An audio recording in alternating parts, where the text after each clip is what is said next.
Hello guys, आज हम screen play analysis करने वाले हैं। हाँ, थोड़ी सी अलग वीडियो है, पता है। स्क्रीन प्ले एनालिसिस करेंगे महाराजा इस मूवी का।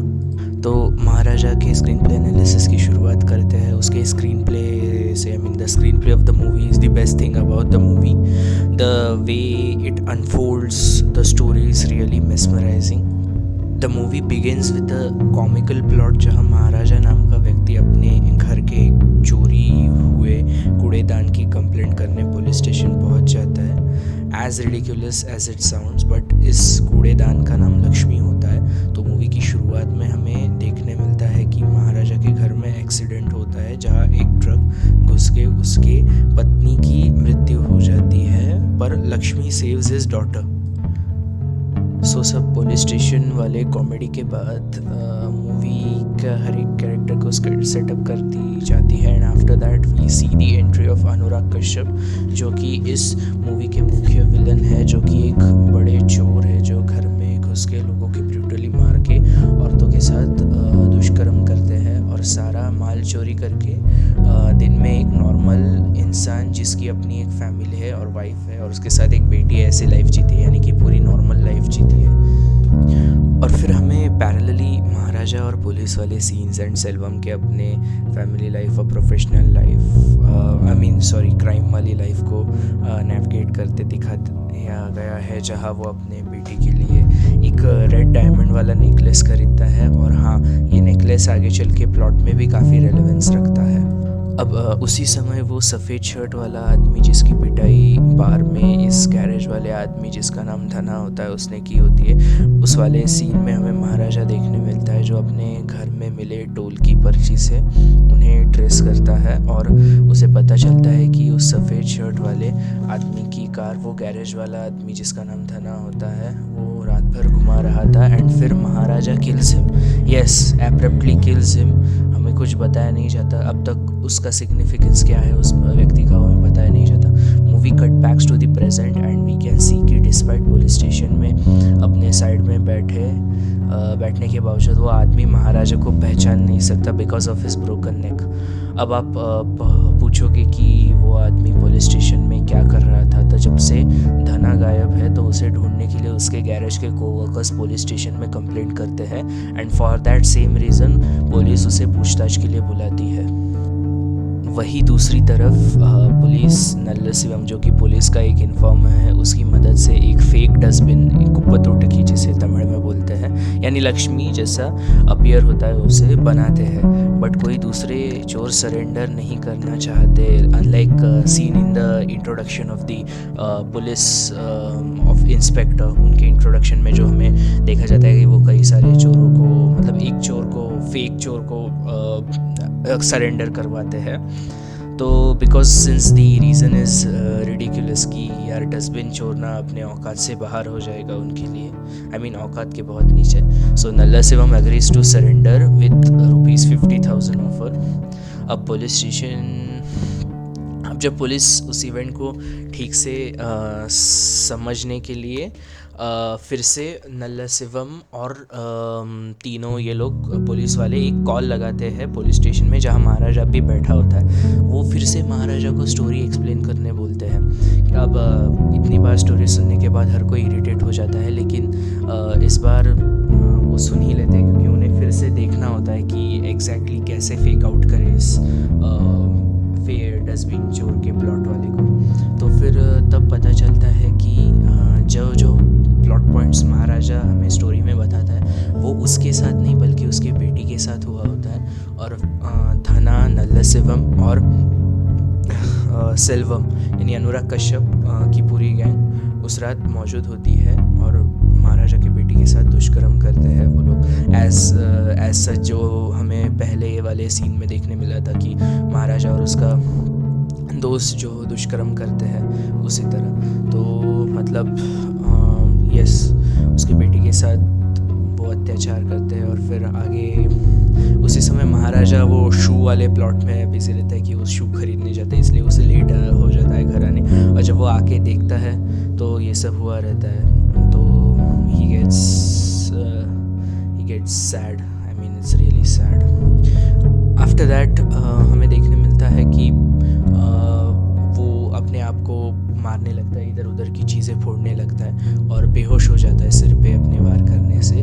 और फिर वो सांप वाला प्लॉट, जहाँ वो सांप आके उसके कान के ऊपर से चला जाता है, उससे उसे उसकी नींद खुल जाती है और देखता है कि एक टोल की पर्ची पड़ी हुई है, जो हमने पहले वाले रेफरेंस में देखी थी। वही टोल की पर्ची के मदद से वो जाके सेल्वम को धना को मार देता है। And then after that movie cut backs to the present. अब नल्ला शिवम को ये सब स्टोरी सुन के याद आ जाता है कि उसने क्या क्या दुष्कर्म किया था। उसने जो कुछ भी किया है वो उससे बचने के लिए भागने की कोशिश करता है, बट पुलिस उसे कहती है कि स्टे एट माई हाउस, मतलब जो इंस्पेक्टर का घर में वो खड़े रहते हैं वहीं पे उसे रहने के लिए कहते हैं। And at that he like because of which he can not escape.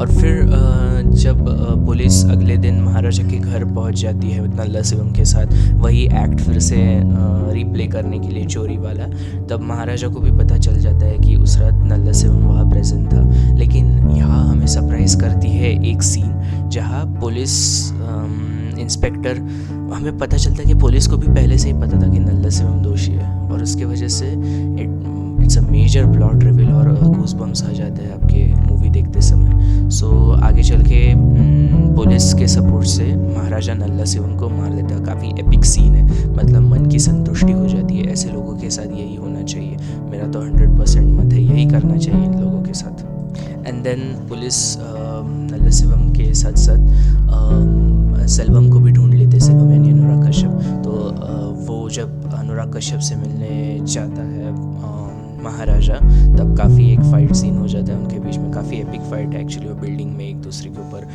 दीवारें तोड़ तोड़ के पत्थरें मार रहे हैं, सीमेंट की बोरियाँ उठा के पटक रहे हैं एक दूसरे पे, कंक्रीट के ब्लॉक्स मार रहे हैं। लेकिन तब भी महाराजा सक्सीड कर जाता है उसे इंजोर करने में, और फिर अपने बेटी को बुला लेता है, बिकॉज उसकी बेटी कहती है कि मुझे उन लोगों के साथ बात करनी है।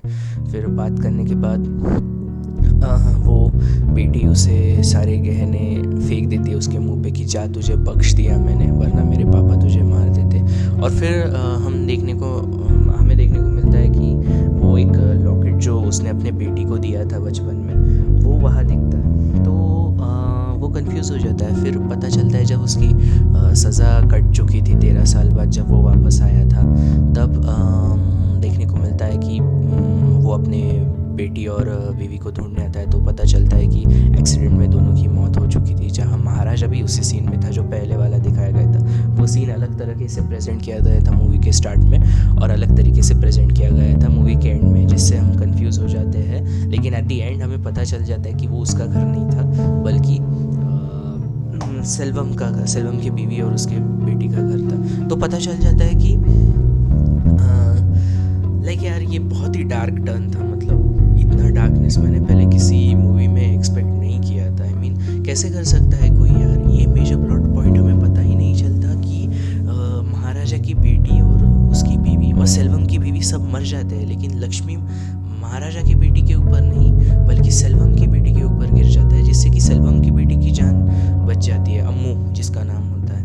और अब तक जो हम देख रहे थे वो अम्मू ही थी, मतलब सेल्वम अपनी खुद के बेटी के साथ ये सब दुष्कर्म करने को कहता है नल्ला शिवम और धना को, और फिर जब ये बात उसे पता चलती है तो बहुत पछतावा हो जाता है। मतलब ये सांप की तरह होगा, मतलब सांप कभी कभी अपने ही अंडे खा जाता है, उसी तरह वो जो सिग्निफिकेंस था ना सांप का मूवी में, वो यही सिग्निफिकेंस था यार। और तो और एक बात कहे, मुझे काफ़ी अच्छा लगा इसका नॉन लीनियर प्रेजेंटेशन। अब नॉन लीनियर प्रेजेंटेशन इसलिए क्योंकि मूवी 2 टाइमलाइंस में प्लेस करती है, एक सेल्वम के यंग, उसमें सेल्वम और महाराजा जब यंग होते हैं तब, और एक प्रेजेंट टाइम में। तो जब वो बार्बर की शॉप में जाता है सेल्वम अपने दाढ़ी मूंछ कटवाने, तब हमें पता चलता है कि सेल्वम का जो पूरा एंगल था वो अब तक हमें पास्ट में दिखाई दे रहा था, और वो जेल में कुछ मिसअंडरस्टैंडिंग महाराजा के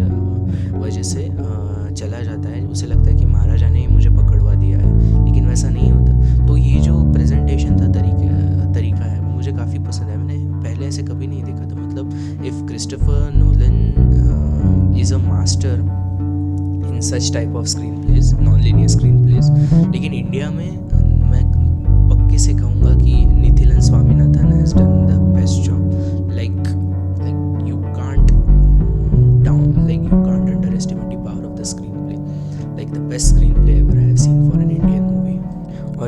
music is awesome, music, editing and सबसे इम्पॉर्टेंट है कि जो हमें हुक्स देती है ये मूवी, बीच बीच में कंफ्यूज भी करती है। और मैं कहता हूँ कि कन्फ्यूजन होना ही चाहिए मूवी देखते देखते।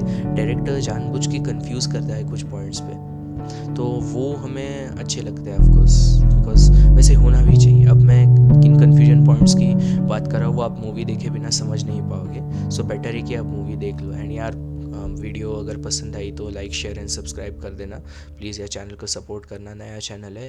I have made a video about filmography on Sandeep Reddy Vanga, उनकी फिल्में कैसे होती है, उनका स्क्रीन पे प्रेजेंटेशन वगैरह वो सब मैंने डिस्कस किया है डिटेल में, सो प्लीज़ उस वीडियो को जाके विजिट करना। एंड थैंक यू, मिलते हैं अगले एपिसोड में, बाय।